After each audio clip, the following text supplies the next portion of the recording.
Hi, നമസ്കാരം.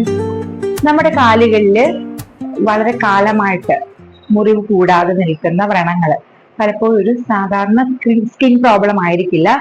ഇത് നമ്മുടെ രക്തധമനികളുടെ പ്രശ്നം കൊണ്ടുണ്ടാകുന്ന, അതായത് കറക്റ്റായിട്ട് പറഞ്ഞാൽ വെയിനുകൾക്ക് ഉണ്ടാകുന്ന പലതരത്തിലുള്ള പ്രശ്നങ്ങൾ കൊണ്ടാകുന്ന വെരിക്കോസ് അൾസർ എന്നുള്ള കണ്ടീഷൻ ആയിരിക്കാം. ഇന്നത്തെ നമ്മുടെ വീഡിയോയില് വെരിക്കോസ് അൾസറിനെ പറ്റി, അത് എന്തുകൊണ്ടുണ്ടാകുന്നു, അത് മൂലം ഉണ്ടാകുന്ന കോംപ്ലിക്കേഷൻസ് അല്ലെങ്കിൽ ബുദ്ധിമുട്ടുകൾ എന്തൊക്കെയാണ്, നമുക്കിതെങ്ങനെ സുഖമായിട്ട് ചികിത്സിച്ച് മാറ്റാം എന്നൊക്കെ അല്ലെങ്കിൽ ഇതെങ്ങനെ നമുക്ക് മാനേജ് ചെയ്യാമെന്നൊക്കെ ഞാൻ വളരെ ഡീറ്റെയിൽഡ് ആയിട്ട് നിങ്ങളോട് പറയാനായിട്ട് ഉദ്ദേശിക്കുകയാണ്. നമുക്കറിയാം, നമ്മുടെ ശരീരത്തിൽ രണ്ട് തരത്തിലുള്ള രക്തധമനികളുണ്ട് അല്ലെ. ആർട്ടറീസ് ഉണ്ട്, വെയിനുകളും ഉണ്ട്. ആർട്ടറീസ് ആണ് നമ്മുടെ ഹൃദയത്തിൽ നിന്ന് ശുദ്ധരക്തം പല പല സ്ഥലങ്ങളിലേക്ക് പമ്പ് ചെയ്യുന്നത്. അതേപോലെ തന്നെ വെയിനുകൾ ആണ് പല പല സ്ഥലങ്ങളിൽ നിന്നുള്ള ഇംപ്യൂർ ബ്ലഡ്, അശുദ്ധ രക്തത്തിനെ ഹൃദയത്തിലേക്ക് എത്തിക്കുന്നത്. അപ്പൊ കാലുകൾക്കും ഇത്തരത്തില് വെയിനുകളുണ്ട്. അപ്പൊ കാലുകളിലെ വെയിനിന്റെ രക്തസംക്രമണം അല്ലെങ്കിൽ രക്തപ്രവാഹം പലപ്പോഴും ഗുരുത്വാകർഷണത്തിനെതിരാണ് അല്ലെ. നമ്മൾ നിൽക്കുന്നവരായതുകൊണ്ട്, ഇരുകാലികളായതുകൊണ്ട് തന്നെ, നമ്മൾ കൂടുതൽ സമയം നിൽക്കുന്നവരും ഈ കാല് തൂക്കിയിട്ടിരിക്കുന്നവരും ഒക്കെ ആയതുകൊണ്ട് തന്നെ ഹൃദയത്തിലേക്ക് കാലിൽ നിന്നും ബ്ലഡ് പമ്പ് ചെയ്യുന്നത് ഗ്രാവിറ്റേഷന് എതിരെ വരുന്ന ഒരു മൂവ്മെന്റ് ആണ്. അതുകൊണ്ട് തന്നെ കാലുകളുടെ വെയിൻസിന് കുറച്ചധികം ശക്തി അല്ലെങ്കിൽ പ്രഷർ അനുഭവപ്പെടാൻ വേണ്ടിയിട്ട് ഇവിടെ സാധ്യതയുണ്ട്. അതുകൊണ്ട് തന്നെ നമുക്ക് കാലുകളുടെ വെയിൻസിന് ഇത്തരത്തിലുള്ള പ്രശ്നങ്ങൾ വരാനുള്ള ഒരു സാധ്യത കൂടുതലാണ്. അപ്പം ഈ കാലുകളിലുള്ള ഈ ഒരു പ്രോബ്ലം നിലനിൽക്കുന്നുണ്ടെങ്കിലും കാലുകളിൽ കൂടിയുള്ള ഒരു രക്തപ്രവാഹം സുഗമമാക്കാൻ വേണ്ടിയിട്ട് കാലുകളിലെ വെയിൻസിന് ഇടയ്ക്കിടയ്ക്ക് വാൽവുകൾ പിടിപ്പിച്ചിട്ടുണ്ട്. നിങ്ങൾ കണ്ടിട്ടില്ലേ, ഇല്ലി അല്ലെങ്കിൽ തെങ്ങ് പോലെയുള്ള ചെടികളൊക്കെ അല്ലെങ്കിൽ മരങ്ങളൊക്കെ നമ്മുടെ വീട്ടിലുണ്ടെങ്കിൽ അവയുടെ ആ ഒരു തണ്ടോട് ചേർന്ന് ഇടയ്ക്കിടയ്ക്ക് മുട്ടുകൾ വരുന്നതായിട്ട് കാണാറുണ്ട്. എന്നത് പറഞ്ഞ പോലെ ഈ വെയിനുകൾക്കിടയിലും വാൽവുകൾ പിടിപ്പിച്ചിട്ടുണ്ട്. ഈ വാൽവുകളുടെ പ്രധാന ധർമ്മം എന്ന് പറഞ്ഞിട്ടുണ്ടെങ്കിൽ വൺ ഡയറക്ഷണൽ ഫ്ലോ ബ്ലഡിന് കൊടുക്കുക എന്നുള്ളതാണ്. അതായത് ആ വാൽവിൽ കൂടി ബ്ലഡ് ഹൃദയത്തിന്റെ ഭാഗത്തേക്ക് ഒഴുകി കഴിഞ്ഞിട്ടുണ്ടെങ്കിൽ വാൽവ് ക്ലോസ് ആകും, തിരിച്ചൊഴുകാനായിട്ട് സമ്മതിക്കില്ല. പക്ഷേ പല പല കാരണങ്ങൾ കൊണ്ട് ഈ വാൽവുകൾക്ക് അല്ലെങ്കിൽ ഈ വാൽവുകളെ സപ്പോർട്ട് ചെയ്ത് കാലിന് ചുറ്റിനും കാണപ്പെടുന്ന പേശികൾക്ക് ഒക്കെ എന്തെങ്കിലും ക്ഷീണം സംഭവിക്കാം. അത് പലപ്പോഴും ഈ ഒരു രക്തപ്രവാഹം ശരിയായ രീതിയിൽ നടക്കാതെ വരികയും അത് പലപ്പോഴും ബ്ലഡ് കുറച്ചെങ്കിലും തിരിച്ച് കാലിലേക്ക് ഒഴുകാൻ ഒരു കാരണമാവുകയും ചെയ്യും. അല്ലെങ്കിൽ വെയിനുകൾക്ക് അമിതമായിട്ടുള്ള പ്രഷർ വരാം. അതുകൊണ്ട് തന്നെ കാലില് ബ്ലഡ് കെട്ടിക്കിടക്കും, അത് കാലുകളിലെ വെയിനുകളിൽ പ്രഷർ സംഭവിക്കാം. അപ്പൊ വെരിക്കോസ് ഒക്കെ ഉള്ള ആളുകളിൽ നോക്കിയാൽ കാണാം, അവരുടെ വെയിൻസ് ഇങ്ങനെ തടിച്ച് വീർത്ത് സ്കിന്നിന്റെ പുറത്തേക്ക് തള്ളി നിൽക്കുന്നതായിട്ട് കാണാം അല്ലെ. ഇതിന്റെ കാരണം വെയിൻസിന് ഭയങ്കരമായിട്ടുള്ള അമിതമായിട്ടുള്ള പ്രഷർ ഉള്ളത് കാരണം അതിങ്ങനെ വീർത്ത് നിൽക്കുന്നത് തന്നെയാണ്. അതേപോലെ പലപ്പോഴും ഇങ്ങനെയുള്ള പ്രശ്നമുള്ള ആളുകളിൽ ഈ ഒരു ബ്ലഡ്, അശുദ്ധ രക്തത്തിന്റെ നിറം നീലയാണല്ലോ, അപ്പൊ ഈ ഒരു ബ്ലഡ് കെട്ടിക്കിടക്കുന്നത് കൊണ്ട് തന്നെ അവിടുത്തെ സ്കിന്നൊക്കെ ബ്ലൂ കളറിലേക്കോ അല്ലെങ്കിൽ ഒരു ഡാർക്കിഷ് ഡിസ്കളറേഷനിലേക്ക് പോകുന്നത് സാധാരണയായിട്ട് കാണാറുണ്ട്. അപ്പൊ ഇങ്ങനെ സംഭവിച്ചു കഴിഞ്ഞിട്ടുണ്ടെങ്കിൽ അത് എന്തെങ്കിലും കാരണങ്ങൾ കൊണ്ട് ഒരു ചെറിയ മുറിവ് ആ ഒരു വെയിനിന്റെ ഭാഗത്ത് ഉണ്ടാകുന്നു, അല്ലെങ്കിൽ ഈ വെയിനിന് പ്രഷർ സഹിക്കാൻ പറ്റാതെ പൊട്ടുന്നു, അത് പലപ്പോഴും വെരിക്കോസ് അൾസറിലേക്ക് കൊണ്ടുപോയി എത്തിക്കാനാണ് ചെയ്യുന്നത്. കൊണ്ടുപോയി എത്തിക്കുകയാണ് പ്രധാനപ്പെട്ട ആ ഒരു കാരണമായിട്ട് പറയുന്നത്. പലപ്പോഴും മസിലുകൾക്ക് അല്ലെങ്കിൽ വെയിനുകൾക്കൊക്കെ ക്ഷീണം സംഭവിപ്പിച്ച് വെരിക്കോസ് വെയിൻ അല്ലെങ്കിൽ വെരിക്കോസ് അൾസർ ഉണ്ടാക്കുന്ന കാരണങ്ങളെ നമ്മൾ അതിന്റെ പ്രീഡിസ്പോസിങ് ഫാക്ടേഴ്സ് എന്നാണ് പറയുന്നത്. ഏറ്റവും പ്രധാന പ്രീഡിസ്പോസിങ് ഫാക്ടർ എന്ന് പറയുന്നത് ഏജ് ആണ്. നമുക്ക് പ്രായം ചെല്ലുന്നതിനനുസരിച്ച് നമ്മുടെ പേശികൾക്ക് ബലക്കുറവ് അനുഭവപ്പെടാം, അതുപോലെ തന്നെ നമ്മുടെ വെയിനുകളുടെ ഇലാസ്തികത നഷ്ടപ്പെടാം, അതുപോലെ തന്നെ അതിനുള്ളിൽ പഠിപ്പിച്ചിരിക്കുന്ന വാൽവുകൾക്ക് ക്ഷീണം സംഭവിക്കാം. ഇതെല്ലാം പലപ്പോഴും നമുക്ക് ഇത്തരത്തില് വെയിനുകൾക്ക് പ്രശ്നം ഉണ്ടാകാനും വെരിക്കോസ് അൾസറിലേക്ക് പോകാനും കാരണമാകാറുണ്ട്. പിന്നെ അമിതവണ്ണം, ഒബേസിറ്റി. നമ്മുടെ കാലുകളാണല്ലോ നമ്മുടെ ശരീരത്തിന്റെ ഭാരം താങ്ങുന്നത്. അപ്പോൾ ഒരുപാട് ഭാരം നമ്മുടെ കാലുകൾക്ക് താങ്ങേണ്ടതായി വന്നു കഴിഞ്ഞിട്ടുണ്ടെങ്കിൽ കാലുകൾക്ക് അനുഭവപ്പെടുന്ന പ്രഷർ കൂടുന്നു. അതിനനുസരിച്ച് അവയിലേക്ക് വരുന്ന വെയിനുകൾക്കും പ്രഷർ കൂടുതലായിട്ട് അനുഭവപ്പെടുന്നു. അതും ഇത്തരത്തില് പ്രശ്നങ്ങളിലേക്ക് കൊണ്ടുപോകാനുള്ള ഒരു സാധ്യത കൂടുതലാണ്. മൂന്നാമത്തെ ഒരു കാരണം പറയുന്നത്, ഏറ്റവും പ്രധാന ഒരു കാരണം പറയുന്നത് ഇമ്മൊബിലിറ്റിയാണ്.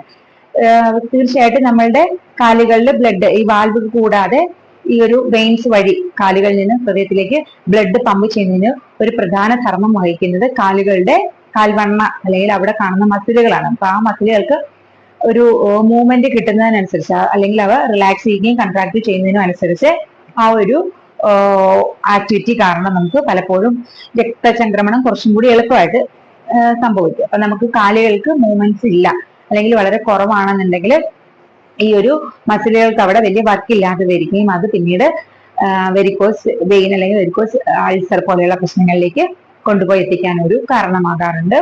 പിന്നെ പലപ്പോഴും നമ്മൾ ചെറിയ ചെറിയ എന്തെങ്കിലും മൈന്യൂട്ട് ആയിട്ടുള്ള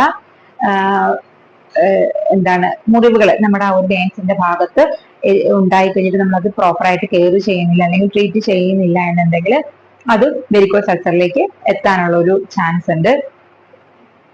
പിന്നെ പലപ്പോഴും നമ്മൾ കാല് ഒരുപാട് സമയം തൂക്കിയിട്ടിരിക്കുന്നത് അല്ലെങ്കിൽ കാലിന് ഒരുപാട് വർക്ക് കൊടുക്കുന്നത്, കാല് അതായത് ഒരുപാട് സമയം നിൽക്കുന്നത്, അതായത് എക്സാമ്പിൾ പറയുകയാണെങ്കിൽ ട്രാഫിക് പോലീസ്, ഷോപ്പ് കീപ്പേഴ്സ്, അതുപോലെ തന്നെ ടീച്ചേഴ്സ് പോലെയുള്ളവരൊക്കെ ഒരുപാട് സമയം കാല് സ്ട്രെയിൻ കൊടുത്ത് നിൽക്കുന്നവരാണ്, അല്ലെങ്കിൽ നിന്ന് ജോലി ചെയ്യുന്നതാണ്. ഇവരെ സംബന്ധിച്ചിടത്തോളം ഇവരുടെ കാലുകൾക്ക് താങ്ങുന്നത് അല്ലെങ്കിൽ കാലുകൾ ചെയ്യുന്ന വർക്ക് കൂടുതലാണ്. അപ്പോൾ അതുകൊണ്ട് തന്നെ വെയിൻസിന് അമിതമായിട്ട് പ്രഷർ സംഭവിക്കാം. കാലുകളുടെ വെയിനുകൾക്കും അതുപോലെ തന്നെ അതിലുള്ള വാൽവുകൾക്കും ഒക്കെ ക്ഷീണം സംഭവിച്ച് ഇത്തരത്തിലെ പ്രശ്നം ഉണ്ടാവാനുള്ള ഒരു ചാൻസ് വളരെ കൂടുതലാണ്. ഇതെല്ലാമാണ് നമുക്ക് വെരിക്കോസ് വെയിൻ വരാനുള്ള പ്രധാനപ്പെട്ട കാരണങ്ങളായി പറയുന്നത്. ഇനി എന്തൊക്കെയാണ് ഇതിന്റെ നോട്ടീസബിൾ ആയിട്ടുള്ള ലക്ഷണങ്ങൾ എന്ന് നോക്കാം. അപ്പൊ ഏറ്റവും പ്രധാന ലക്ഷണം ആദ്യം ഞാൻ പറഞ്ഞതുപോലെ തന്നെ എത്ര മാനേജ് ചെയ്തിട്ടും പൊറുക്കാത്ത തരത്തിലുള്ള ലോങ് സ്റ്റാൻഡിങ് ആയിട്ടുള്ള അൾസേഴ്സ് ആണ്, വ്രണങ്ങളാണ്. അതാണ് ഏറ്റവും മെയിൻ ഒരു ലക്ഷണം പറയുന്നത്. പിന്നെ പലപ്പോഴും ഈ ഒരു ബ്ലഡ് പൂളിങ്, ഇംപ്യൂർ ബ്ലഡിന്റെ പൂളിങ് വരുന്നത് കൊണ്ട് തന്നെ അത് അവിടെ കെട്ടിക്കിടക്കുന്നതുകൊണ്ട് തന്നെ അടുത്ത സ്കിന്നുകൾക്ക് കളർ മാറ്റം സംഭവിക്കാം. ഒരു ഡാർക്കിഷ് അല്ലെങ്കിൽ ഒരു ബ്ലൂയിഷ് ബ്രൗൺ കളറിലേക്കൊക്കെ പോകാനുള്ള ഒരു സാധ്യത കൂടുതലാണ്. അപ്പൊ കാല് നോക്കി കഴിഞ്ഞിട്ടുണ്ടെങ്കിൽ വളരെ ഡാർക്ക് ആയിട്ടുള്ള ഒരു കോംപ്ലക്ഷൻ ആയിരിക്കും അവിടെ ഉണ്ടായിരിക്കുന്നത്. പിന്നെ പലപ്പോഴും ചിലപ്പോൾ അശുദ്ധ രക്തം കെട്ടിക്കിടക്കുന്നതുകൊണ്ട് ചൊറിച്ചിൽ അനുഭവപ്പെടാം. പിന്നെ ഇതിന്റെ വേദന എന്ന് പറഞ്ഞിട്ടുണ്ടെങ്കിൽ നമുക്ക് കുത്തുന്ന പോലെയുള്ള ഒരു വേദനയായിരിക്കും അതിൻ്റെ ഉള്ളിൽ നിന്ന് വരുന്നത്. പ്രത്യേകിച്ച് നമ്മൾ കൂടുതൽ സമയം നിൽക്കുകയും കാൽ തൂക്കി ഇട്ടിരിക്കുകയും ഒക്കെ ചെയ്യുന്ന സമയത്ത് ഈ ഒരു വേദന കൂടും, അല്ലെങ്കിൽ രാത്രി സമയങ്ങളിൽ ഈ ഒരു വേദന കൂടുന്നതായിട്ട് കാണാറുണ്ട്. അതുപോലെ തന്നെ നമ്മൾ ചില സമയത്ത് ഇതിൽ നിന്ന് ബ്ലീഡിങ് വരുന്നതായിട്ട് കാണാറുണ്ട്. പിന്നെ പലപ്പോഴും ഇത് നമുക്ക് കൂടുതലായി വരുന്നത് നമ്മൾ ശരിയായ രീതിയിൽ മാനേജ് ചെയ്തില്ല എന്നുണ്ടെങ്കിൽ ഇതിന്റെ ആ ഒരു സിറ്റുവേഷൻ കൂടാനും അത് പലപ്പോഴും നമ്മളുടെ ഡെയിലി ലൈഫിനെ ബാധിക്കാനും നമ്മളുടെ നടത്തം, പ്രോപ്പറായിട്ടുള്ള നടത്തത്തിനെ പോലും ഇല്ലാതെയാക്കാനും ഒക്കെ ഈ ഒരു പ്രോബ്ലം കൊണ്ട് കാരണമാകാറുണ്ട്. പ്രമേഹ രോഗമുള്ളവരിൽ വെരിക്കോസ് അൾസേഴ്സ് ഫോം ചെയ്യുന്നത് വളരെ കോമൺ ആയിട്ടുള്ള ഒരു കാര്യമാണ്. അതുപോലെ തന്നെ നമ്മുടെ ഹെറിഡിറ്റി, അതായത് പാരമ്പര്യമായിട്ട് നമുക്ക് വെരിക്കോസിറ്റി അല്ലെങ്കിൽ വെരിക്കോസ് വെയിൻ, അതുപോലെ തന്നെ വെരിക്കോസ് അൾസർ ഒക്കെ ഉള്ളവരാണെന്നുണ്ടെങ്കിൽ അങ്ങനെ ഉള്ളപ്പോഴും നമുക്ക് ഈ ഒരു പ്രശ്നം വരാനുള്ള ചാൻസ് വളരെ കൂടുതലാണ്. കൃത്യമായിട്ടുള്ള ട്രീറ്റ്മെന്റും മാനേജ്മെന്റും വഴി നമുക്ക് ഈ ഒരു വെരിക്കോസ് അൾസർ പൂർണ്ണമായിട്ട് മാറ്റിയെടുക്കാൻ സാധിക്കുന്നതേ ഉള്ളൂ. നമുക്ക് ഈ ഒരു പ്രശ്നം നമ്മുടെ കാലുകളിൽ ഉണ്ട് എന്നുണ്ടെങ്കിൽ അത് കറക്റ്റ് സമയത്ത് തന്നെ ക്ലീൻ ചെയ്ത് ഡ്രസ്സ് ചെയ്യാൻ വേണ്ടിയിട്ട് ശ്രദ്ധിക്കുക. ഒരു ഡോക്ടറിന്റെ ഫോളോ അപ്പ് പ്രകാരം വേണം ഇത് ചെയ്യാനായിട്ട്. അതുപോലെ തന്നെ നമ്മൾ റെസ്റ്റ് ചെയ്യുന്ന കാലുകൾക്ക് കഴിവത് റെസ്റ്റ് കൊടുക്കുക. കാലുകൾ തൂക്കിയിട്ടിരിക്കുന്നത്, ഒരുപാട് സമയം നിൽക്കുന്നതൊക്കെ പൂർണ്ണമായിട്ട് അല്ലെങ്കിൽ ഒരു പരിധി വരെയെങ്കിലും ഒഴിവാക്കാൻ വേണ്ടിയിട്ട് ശ്രദ്ധിക്കുക. കാലുകൾക്ക് റെസ്റ്റ് കൊടുക്കുന്ന സമയത്ത് കാലുകൾ കുറച്ചൊന്ന് പൊക്കി വെച്ച് നമ്മുടെ ഹൃദയത്തിന്റെ ലെവലിനെ കഴിഞ്ഞ് ഉയരത്തിൽ വെക്കാനാണ് പറയുന്നത്. അപ്പൊ 1-2 തലയണയുടെ സഹായത്തോടു കൂടി നമ്മൾ കിടക്കുന്ന സമയത്ത് കാല് പൊക്കി വെക്കാൻ വേണ്ടിയിട്ട് അല്ലെങ്കിൽ ഇരിക്കുന്ന സമയത്ത് കാലുകൾ പൊക്കി വെക്കാൻ വേണ്ടിയിട്ട് ശ്രദ്ധിക്കുക.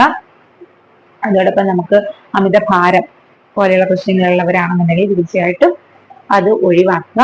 കാലുകളുടെ മസിലുകളെ സ്ട്രെങ്തൻ ചെയ്യുന്ന രീതിയിലുള്ള ചെറിയ ചെറിയ മസിൽ എക്സസൈസുകൾ നമുക്ക് ഡോക്ടറിന്റെ നിർദ്ദേശപ്രകാരം ഈ ഒരു സമയത്ത് ചൂസ് ചെയ്യാവുന്നതാണ്.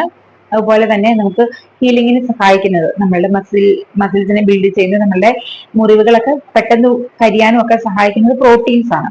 അപ്പൊ പ്രോട്ടീൻസ് അടങ്ങിയിട്ടുള്ള ഭക്ഷണങ്ങൾ കൂടുതലായിട്ട് നമ്മുടെ ഡയറ്റിൽ ഉൾപ്പെടുത്തുക. ഇപ്പം ഡെയിലി മുട്ട, അതുപോലെ തന്നെ ചെറു മത്സ്യങ്ങൾ, ചിക്കൻ പോലെയുള്ള മീറ്റ് ഐറ്റംസ്, റെഡ് മീറ്റ് ഒഴിവാക്കുക. മറ്റുള്ള മീറ്റ് ഐറ്റംസ്, സോയാബീന്, ചെറുപയറ്, മൺപയറ്, ഇതെല്ലാം നമുക്ക് ആവശ്യാനുസരണം അല്ലെങ്കിൽ ഡെയിലി ലൈഫിൽ ഉൾപ്പെടുത്താം, ഡെയിലി ഡയറ്റിൽ ഉൾപ്പെടുത്താൻ വേണ്ടിയിട്ട് ശ്രദ്ധിക്കുക. അതുപോലെ തന്നെ ഡയബറ്റിസ് പോലെയുള്ള രോഗങ്ങളാണെന്നുണ്ടെങ്കിൽ തീർച്ചയായിട്ടും ഇത് വളരെ എഫക്റ്റീവ് ആയിട്ട് മാനേജ് ചെയ്ത് അതിന്റെ ഒരു നോർമൽ ലെവലിൽ തന്നെ കീപ്പ് ചെയ്യാൻ വേണ്ടിയിട്ട് ശ്രദ്ധിക്കേണ്ടതാണ്.